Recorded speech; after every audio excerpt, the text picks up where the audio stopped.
Hello, welcome to another World of UX podcast. This is your host, Dr. Darren Hood. Yes, it's going to be a while. I'm going to keep getting used to saying that, but it's a fact. That's who I am. Very happy about finally completing my doctoral studies. Welcome to those of you who are listening to the show. Greetings, special greetings to those of you who are listening for the first time. We're going to do a little bit of a segue today. I'm not going to talk about the series or continue the series tonight of the harsh realities of UX maturity. We're going to piggyback next time on what we covered last week. But today I want to start a new type of a filler series. I usually do potpourri, where I just talk about some random things. A lot of times I'm responding to social media, just talking about certain at-large type of topics. But there was something that hit me this past weekend that I thought some people might benefit from, because we never talk about this kind of thing. A lot of people don't talk about what I'm going to talk about during this episode, but I want to talk about my biggest career mistakes. We'll start to label this from the heart. So from the heart is going to be a little bit different than the potpourri, but there will be a focal topic in these segments. And it's just me talking from the heart, just being completely real. I mean, I'm always real, and I'm always just sort of telling it like it is and not beating around the bush about anything.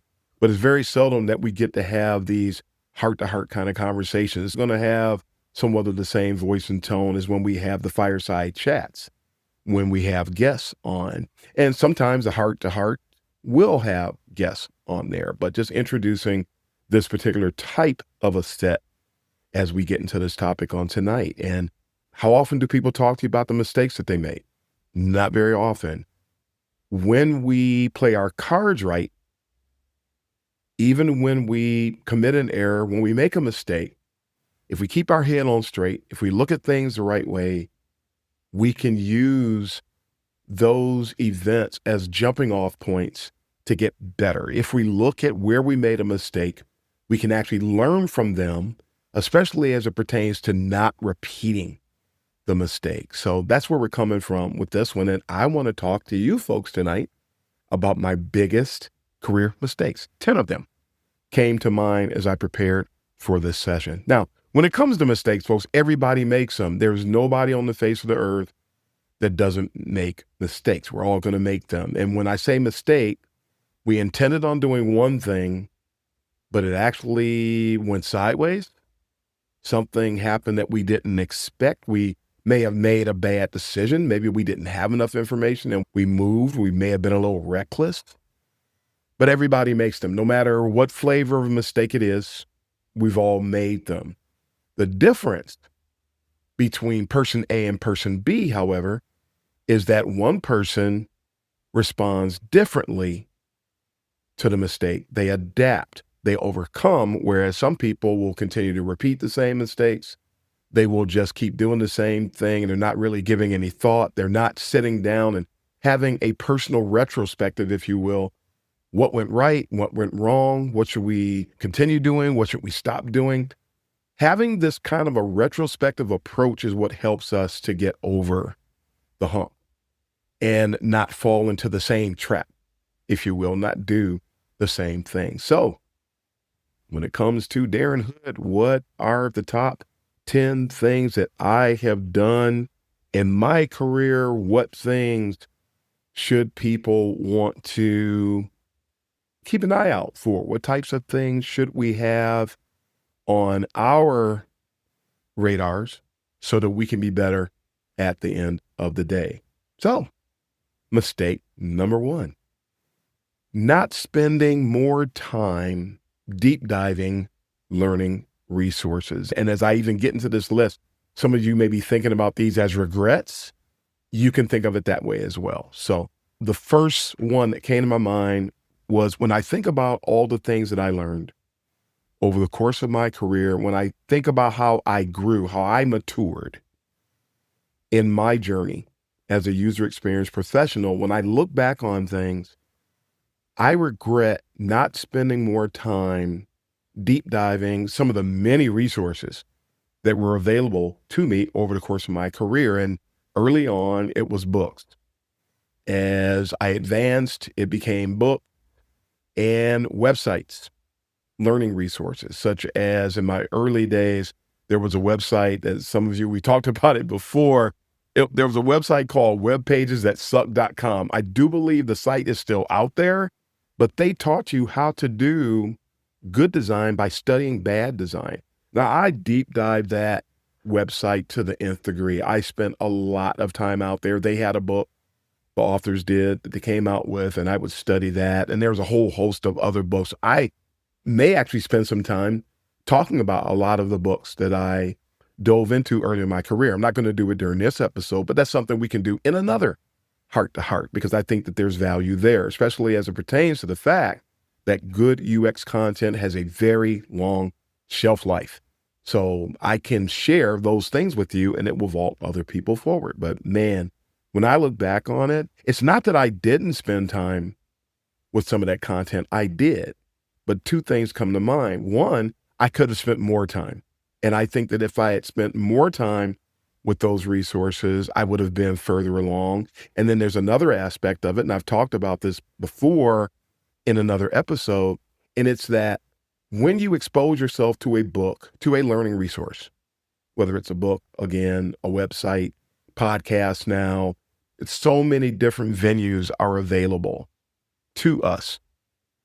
What happens is we spend time with something a lot of times and we don't revisit it. When you revisit something that you have exposed or overexposed yourself to in the past, you give yourself another opportunity to grow even more. Why is that? And the thing that I shared in another episode, we change, we mature. If you go back and read a book that you read 3, 5, 10 years ago, when you go back and expose yourself to it again, when you deep dive it again, when you immerse yourself in it again, you're immersing yourself at a different stage of your journey. So you are a different person. You are further along than you were the first time that you dove in. And so when you do that, you're going to digest it differently. You're going to think about things differently. You're going to apply differently. So I do regret not spending more time with resources that I looked at before. I have actually, in some cases, revisited certain content and realized I didn't use that the right way. I didn't approach it the right way. That thing that they said, I actually am not going to do that anymore going forward. I understand a little bit more. I'm more mature. And when you get more mature, you don't look at things the same way you did when you were quote unquote younger in your career. And yes, we were all younger at some point. So that's my first big takeaway. Regret number 2. I guess I'm going to start calling some of these regrets or my biggest career mistakes. Career mistake or regret number 2, not spending more time on my portfolio. And this one's going to shock you a little bit. And I know that you folks hear me a lot of times talking about how that portfolios are overrated, that they're an overused currency, and we invest too much in them. But I also say that they're a necessary evil. And there are a lot of times that portfolios are going to be the main representation that you have on your behalf when it comes to applying for and getting a job. I regret not spending more time on my portfolio because as you advance in your career, the more advanced you get, the less dependent you are on a portfolio. That's not going to go away, even though it's still going to be required in the vast majority of scenarios where you are looking for a job. Where my regret has to do with fine-tuning things to make sure that I tell a stronger story, but more specifically, that I spend time when I finish working on a project. There are so many times that we finish one project, we just move on to the next one. And there are times that we have that bit where we have your non-disclosure agreements, your NDAs. And so we didn't think about things at a certain point. But then when the project goes live and everybody can see it, there's no longer an NDA. And there were some great projects that I worked on that I never got to include in my portfolio because we would finish one project and quickly move on to another. So because of that, I think I missed a lot of opportunities. There are some projects that I wished I had included. And then there's some projects that no matter what I did, it really wouldn't have mattered when it came to including it in the portfolio because there's still a problem with portfolios in that they are used to discriminate. And because so many people review portfolios and they're looking at the aesthetic aspect of it, when they see older styled aesthetics, they work against you if you've been in the discipline for a long time anyway. But I do wish I had spent more time on my portfolio, at least having things handy that I could have swapped out, taking the time to document something visually. There are some great stories that I have, but I just don't have the visuals to go with it. And so some more mature portfolio reviewers understand that, but some others who are lower on the UX maturity spectrum, they have a very difficult time. And when you can't show them the pretty, they just don't want to talk to you and they don't want to hear what you have to offer. Now, on one hand, that's a bullet or a missile dodge for me. On the other hand, you still want to be ready for every scenario. And frankly, I just ended up not being ready for every scenario because I did not take the time at the end of each project to make sure that I documented things to represent me. So, lesson learned, opportunity lost, and you can't double back. Once you have left a certain job or certain scenario, you can't go back and get the resources. So take the time to do it. At least be ready for it. If you want to include it, at least you have the assets and you can do it. But if you don't take the opportunity, a lot of times you cannot double back. So don't make that mistake. So career regret or mistake number 3. Taking the time to document. Earlier in my career, I do it now. I do it all the time now. But it is important as you are working as a UX professional to document. Document your recommendations. Document your actions. Document what you had to say in response to what the stakeholders and the clients are saying and doing. Because a lot of times when you do work in UX, there's a lot of people that play blame games. There's a lot of people who will try to say that you're moving too slow, when in fact, they keep changing the scope of the project. They keep, quote unquote, moving the cheese. If you do not document that and somebody starts to play a blame game, it ends up becoming a you versus them or your word against their word type of a scenario. And then if you have leadership that does not stand in the gap for you or defend you or protect you from violent people like that. And there's a lot of violent people in UX circles, not necessarily on the UX side, although there are on the UX side as well, but you have to document what's going on and don't do it from the perspective that you're always protecting yourself. Even though you are, do it because it's the right thing to do. Make sure that you document. And it's really a challenge to document a lot of times because a lot of paces that people operate in and their environments, they really don't leave you any time. There are going to be times you're simply not going to be able to document because you're not going to have time to do it. Try to do it to the best of your ability. I wished I had documented more, only because, not to protect myself so much as it's the right thing to do. You have to document. What did you decide to do? What did they tell you? How did you respond to that? What did you decide to do? Especially when it comes to, as I mentioned in a very early episode of the podcast, I talk about what I call the art of creative losing. A lot of times we don't get heard. We don't get listened to. People do not take our recommendations. They don't follow our guidelines. They won't do what we recommend that we should do. And then when things go sideways, there needs to be some documentation so everybody knows that, well, UX did say that we should do X, Y, and Z.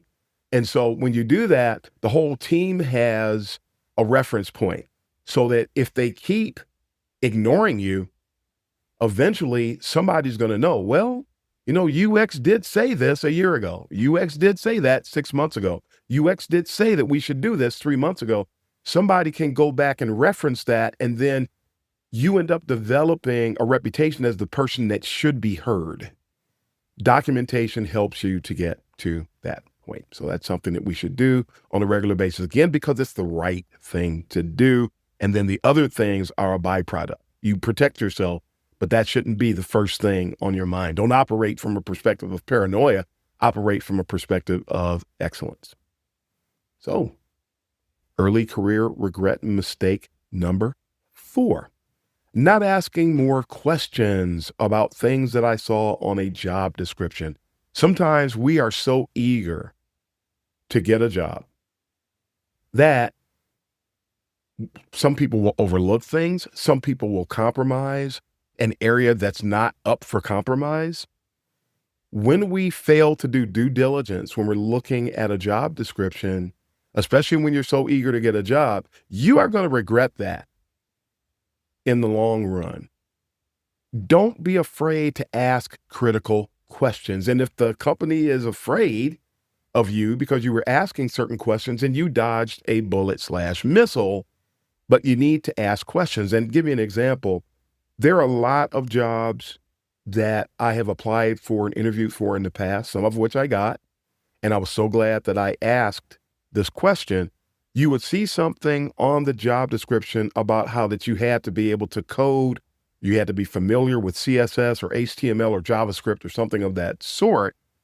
And I would then ask the question, is this really something that is a requirement in this job? Or I would try to present it in a way where it wasn't threatening. You could ask someone, I noticed on the job description that you mentioned coding.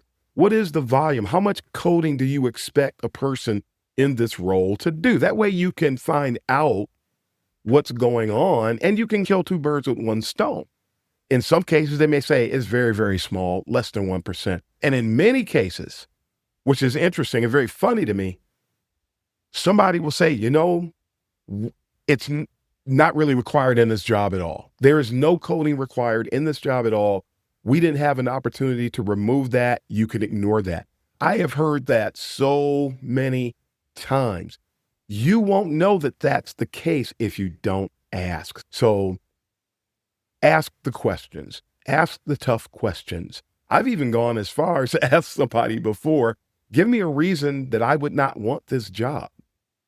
And that really scares some people, but it helps to understand how honest they're going to be in many cases. And I don't really ask that question a lot of times because I want them to scare me away. I want to see how honest they're going to be. Remember, when you interview, they're not just interviewing you, you are interviewing them. So make sure that you take the time to do that. There's a book called 60 Seconds and You're Hired. I highly recommend that book. That will give you ideas for the kinds of questions that you can ask so you can get a greater understanding of what you're about to get yourself into when it comes to that particular job. So, career mistake or regret number 5, accepting a job after seeing obvious warning signs. Please be honest with yourself. I will never forget a time that I was offered a job. I accepted the job, a company I did work for in the past. And before I started the job, they said, Darren, I know you're starting here in a couple days. We have a request. Would you mind starting off by joining us in City X? We need you to travel to a particular city and join us for a week of meetings in that office. Would you mind doing that? Now, here I am, Mr. Team Player. Here I am willing to do what is being asked of me in any given situation. I'm trying to vault the team forward all the time. You may be honest, but folks, the company you're working for, the people you're working with, they might not be. And that's what I discovered. I ended up on my own dime booking a connecting flight. I thought it would be better. I was not a really heavy traveler at the time. I was not good at traveling. I thought I was a little good. I wasn't. And I ended up getting connecting flights. I should have gotten direct flights. To this day, because of what happened in this instance, I don't do connecting flights anymore. I simply do not do it. Just too many problems come out of it. I was supposed to arrive in town, and the way I do it is to get in town, to settle down, get a good night's sleep, be ready for the meetings the next morning. I didn't get into town because of the problems with the connecting flights. I didn't get into the hotel until after midnight. I didn't get any sleep. I ended up, matter of fact, I think I ended up going to sleep, if I remember correctly, it was like 2:30 in the morning to be in the office around 8:30. So I didn't get in a bed that's not yours. That does not end well, folks. And I ended up being tired. I didn't know what anybody was talking about. It was a complete, sheer, and utter nightmare. And I got ridiculed by a teammate because I flew. I mean, what business was it of his, right? But I got ridiculed by that teammate because I flew instead of driving to that city. They drive all the time, but they thought that I should have driven instead of flown. I paid my dime, my business, my choice. But so here I am being ridiculed. I don't know what's going on, all types of things. Nothing worked out well. And then on the way home, I had the same problem, and I ended up spending the night in an airport on top of my luggage because the flight ended up arriving too late for me to catch a connecting flight back home. The whole thing was a nightmare. The whole thing was a joke, extremely hostile, toxic work environment, the whole 9 yards. But there were lots of warning signs. That was just one of them. When I talk about what happened with the flight issue and asking me to do what I did, because they would not cover the flight. Forgot to mention that part. I had to fly there on my dime because they refused to cover the flight. That was the other thing about it. They wanted me to travel, but they didn't want to pay for me to travel. Who does that? That's a really weird situation. And folks, well, Darren, maybe they were a startup. Come on, somebody. How long you been listening to me? You know how I talk. You know that I don't say anything unless I have reason to, unless there's a lot of sound reasoning. Folks, this was, if my memory serves me correctly, this was at least a Fortune 200, if not a Fortune 100 company. They could have covered my flight. They decided to not cover my flight. That's what made this so much worse. If it's a startup or something like that, that wouldn't have been the case. Even though the other things I mentioned were still bad, it was the fact that they were a big, big, big name company that made that particular thing so much of a problem, so much of a red flag, so much of a warning sign. So really wild there, folks. But at any rate, let's move on to biggest career mistake and regret number 6. In instances where you don't take the time to learn more about a team's makeup, you may end up being quite shocked later on. And when I say that, there are ways, I believe I may have talked about this once or twice, can't remember for sure, but when you're going to interview with somebody, I highly recommend go to LinkedIn. LinkedIn is great for this. Look up the company if you can find the company. When you find the company, you can click on people. You can see everybody on LinkedIn that works for that company. Now, once you find everybody, then you can search for particular people or particular positions. I highly recommend that you do a search for UX or product, whatever is associated with your title at that company. Now you will see everybody at that company who works in that department with a LinkedIn presence. Take a look at everybody at that company. That will give you an idea of the makeup for the expertise. It will give you some insights about the level of UX maturity at that company. Folks, there's a company once, and I actually applied. I don't think I ever interviewed at this particular company, but I did do an exercise once and found this out. I looked up because I was curious about a company's makeup. I did the same thing that I just mentioned to you. I looked up the company. I selected on people on LinkedIn. I looked up everybody in that company with LinkedIn in their job title. And I found 100 people, roughly, that were doing UX work at this particular company. I found out that all of the management people at that company, all of the UX practitioners, no matter what level they were at that company, everybody at this company, with the exception of 2 people, all had visual design backgrounds, all of them. And it explained why I've never seen anybody who actually knew what they were doing working in UX at that company. They had a bias toward people with visual design backgrounds. When you take the time to do this exercise, this will give you dynamic insights about what's going on with this company, and it will give you the ability to know what you're about to get into, and it will help you to formulate questions to ask them if you decide to go ahead and interview with them. Very, very, very important. All right, on to career mistake, biggest career mistake. Number 8 for me, folks, these are all personal things that I have done. This is not what anybody else is saying. Again, this is a from the heart segment. This is a big one too, and this is a work-related one when it comes to dealing with people at work. Failing to manage up when the opportunity presents itself. Now, somebody may be saying, especially if you're new to the professional world or you're new to UX as a whole, what do you mean by manage up, Darren?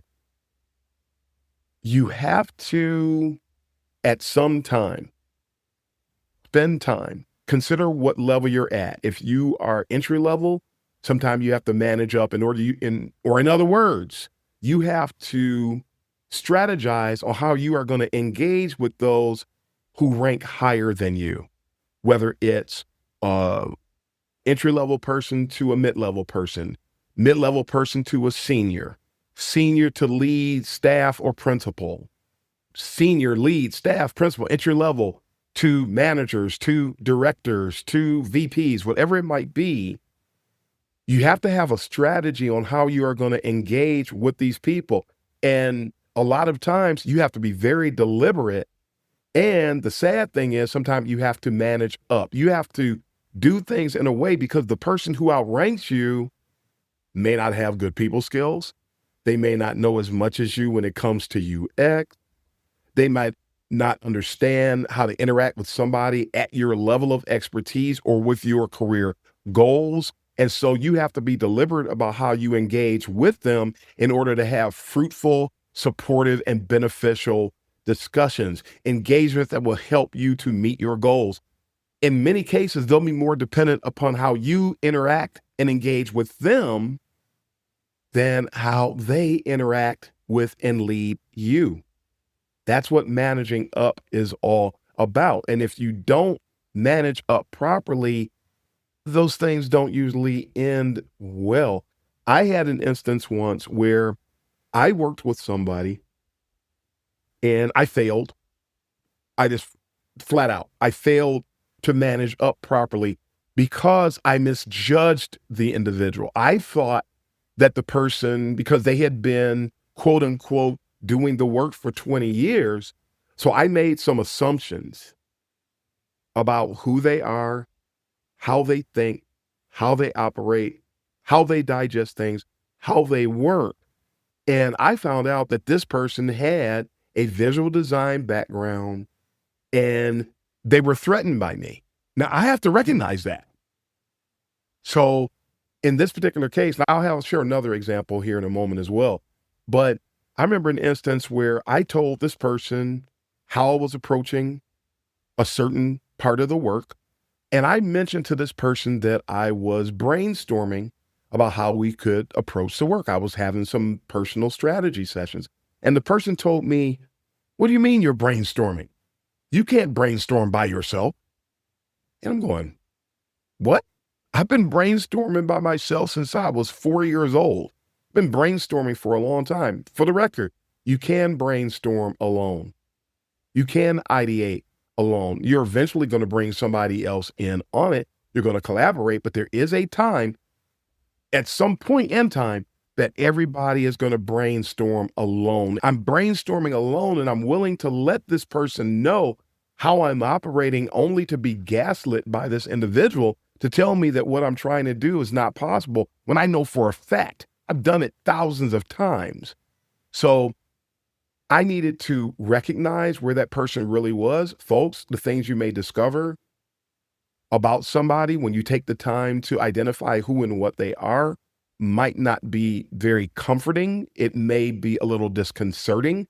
But if I had known that, if I had not made those assumptions about this individual and come to grips with the reality of who that person was, maybe I would have worded what I was saying a little differently. Maybe I would not have been as transparent as I was willing to be. I was transparent to a fault, and I paid a price for it because of it. And this was my manager in this case. Now, earlier in my career, there were instances where I did not manage up, and it was somewhat the same type of thing, where earlier in my career, there was an individual that in my first full-time UX gig, there was an instance, and I had such great admiration for everybody. And there was a person who graduated from a school that I had a very, very high degree of respect and sense of regard for. And I thought that the person was more experienced. And at this time, I did not give myself credit for some of the earlier work that I did in the discipline. That was a mistake. That was a mistake. And I saw this person as being more experienced than me. And I looked up to this person. But folks, I spent so much time looking up to this person that I never really spent any time trying to collaborate with them. And I expected them to lead and guide me. I expected them to give me recommendations. And looking back on it, I would have definitely spent more time collaborating with them. I would have spent more time trying to bounce things off of them. I would have spent more time in ideation sessions with them. I would have spent more time trying to shadow them to see what they were doing, and I would have invited them to shadow me. It was interesting. There's so much collaboration in UX today. We didn't hardly do any collaboration in that department. Looking back on it, there were 4 people on that team, 4 people on that UX team. There was no collaboration. We didn't spend any time doing that at all. And it would have been great for me to have tried to spend more time encouraging us to do that. We didn't have UX meetings where we shared what we were going on with each other and then do design critiques and things of that nature. If I look back on that, I would have spent more time doing that. That's something that happened early to me in my career.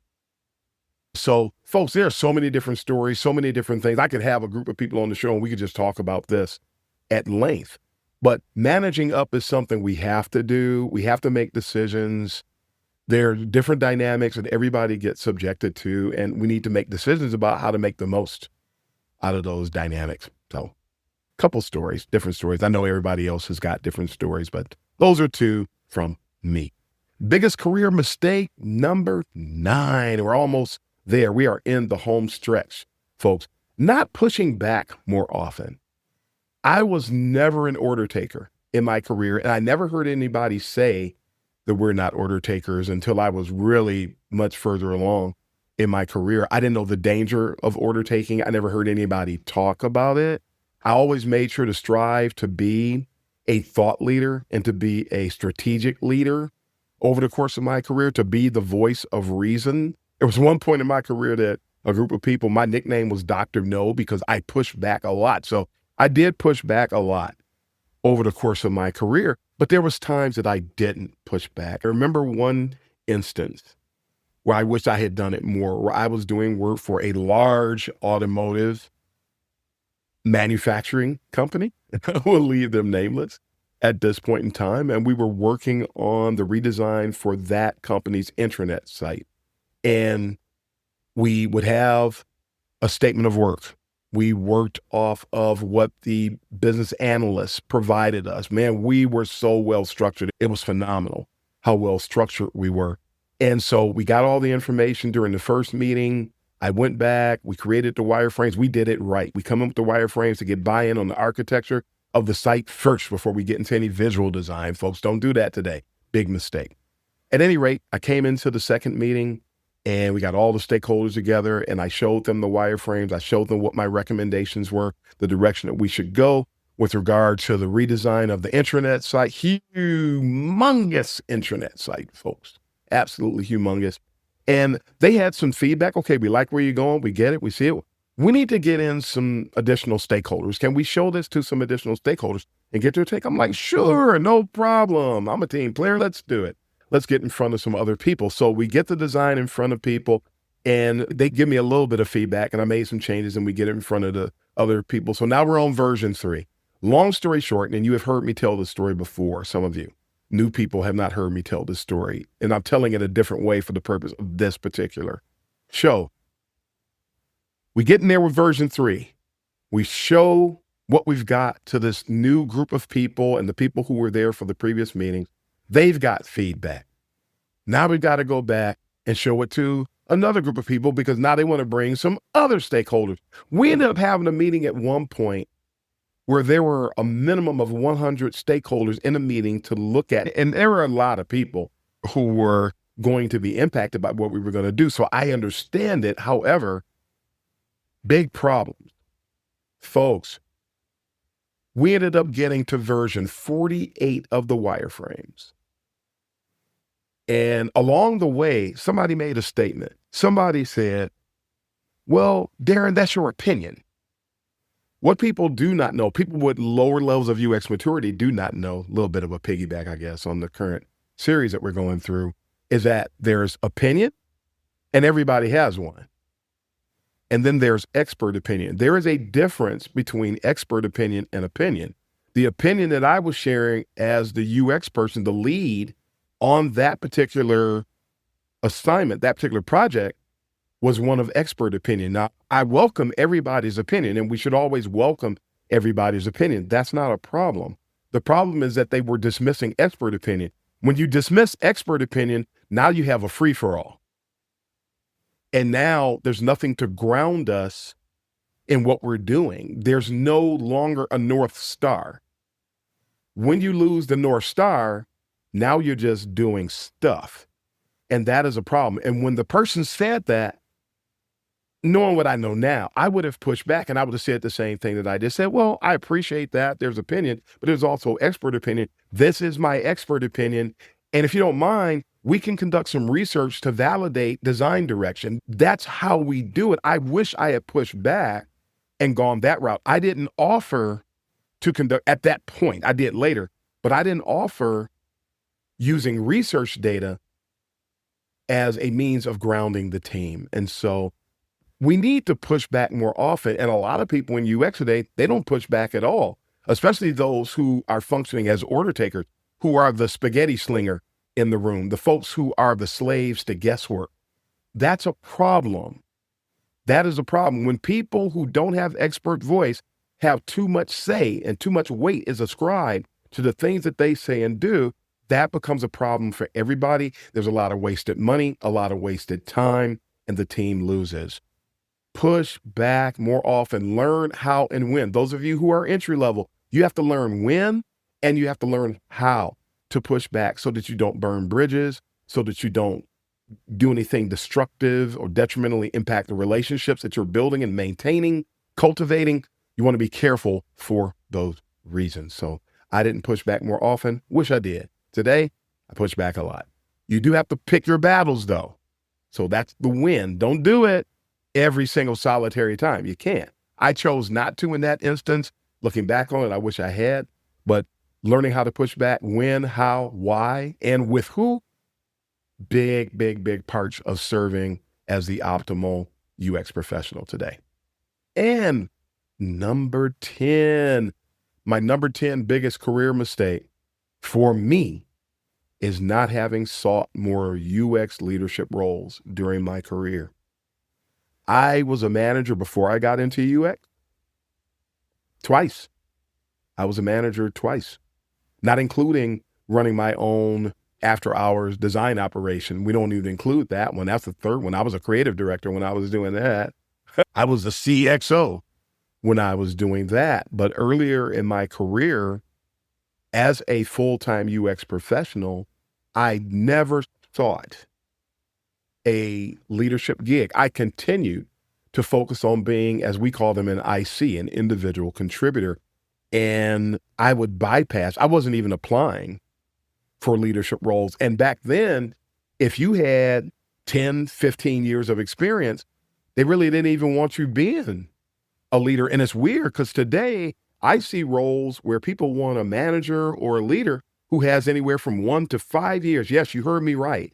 1 to 5 years of experience. And they're willing to interview you for a UX leadership role as a manager, as a director, as a team lead.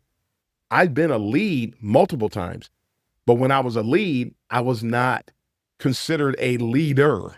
That's interesting because I had a role at one company. My title was Experience Design Lead. Some of you will go to LinkedIn, you'll look it up to see what company I'm talking about. And on paper, I was a lead. In HR, I was a manager. That's funny, but I never talk about that as being a management role, but according to HR, I was. When I was at Bosch, I'll say that, I was a manager. When I was at Sherwin-Williams, you'll see my profile, you'll see that, so I can say that. I was a manager by title and by function. But there were other instances where I was a lead and I was not recognized by the team as a manager. So it's just interesting to consider things like that. But I really did myself a disservice by not applying for and seeking more leadership roles, because when I try to seek them now, I don't even get as much as an interview, because I guess people are wondering why I wasn't a leader way back when. Did people not want you to be a leader? They wouldn't entertain the idea. They wanted different people in leadership roles at that time. So the discipline has shifted. It's interesting. If you take the people today that are taking on leadership roles and put them where I was 15 years ago, they would not be hired into those roles. They would want you to work another 5 or 10 years before they would consider you. It's interesting. That's just the way that the cookies have crumbled, so to speak. That's the way that the discipline has changed. But there were instances that I could have gone into a leadership role and I simply didn't. I chose to remain in an IC position, and it has come back to bite me multiple times. God knows I regret not having to do that. And I'll say this publicly. I still, to this day, I've said this many times. A lot of people have heard me say this in private or semi-private discussions. People have heard me say that I regret leaving Bosch, leaving that UX manager's role that I had at Bosch. I regret it. I would have still been there more than likely, and I probably would have been a director by now, but I would have been a manager or a director for some, 11 years, because I was at Bosch starting in 2015. So I was in a management role when I was at Unisys. I'd forget about that one sometimes. I was a customer experience manager there, and actually Bosch poached me, and that's how I left. But yeah, I do regret it. I do regret it. I hope that the role that I'm in now does evolve to a leadership role. It may not. You don't know. You just never know.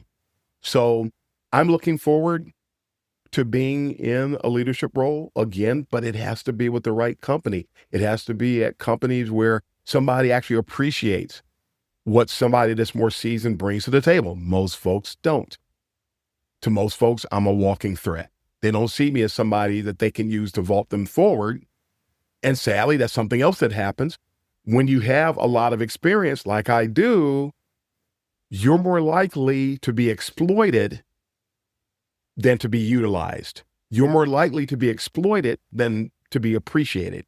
You're more likely to be exploited than for people to ride on your shirt tail, so to speak, and to vault everybody forward. That's not what happens. On paper, yeah. On paper, it looks like that's what's going to happen. Most times it simply doesn't. And you can go to LinkedIn, go to look at the positions that people have. You can see it. You can see people with 1, 2, 3, 4, 5 years of experience going into roles that they never would have gotten 10, 15 years ago. I'm happy for the people who get those. And then in some cases, it saddens me because the discipline takes a hit, because those people think that they have a lot to offer and they don't. And ambition does not serve anybody well, usually in those cases. When people don't have what it takes to serve in those roles, when they get the leadership roles, people suffer. Yeah, on paper, and they're grinning and they got their big wonderful headshot out there, but there's a lot of strange things going on in UX today, but it is what it is. Folks, I hope you appreciate this heart-to-heart address tonight. These are my 10 biggest mistakes that I've made over the course of my career, with a lot of regret sprinkled in amongst many of them. You don't have to make these mistakes. Hopefully my sharing these will help other people to not make the same mistakes. I had a person tell me just recently that they are where they are today. And this is not the only person that's ever said this to me. They are where they are today because of the things like this heart-to-heart stuff that I am willing to share with people. A lot of people are where they are today because I'm doing this. So I'm not doing this for me. I'm doing this for the community and the discipline as a whole. I wish more people would appreciate it. Unfortunately, that's not the case. That's just the reality of it today. But that's it. Today, we are going to wrap up here. So this is Darren Hood, the host of The World of UX. Dr. Darren Hood, I did it again. Dr. Darren Hood, the host of The World of UX, wishing everybody all the best. And until next time, happy UXing, everybody.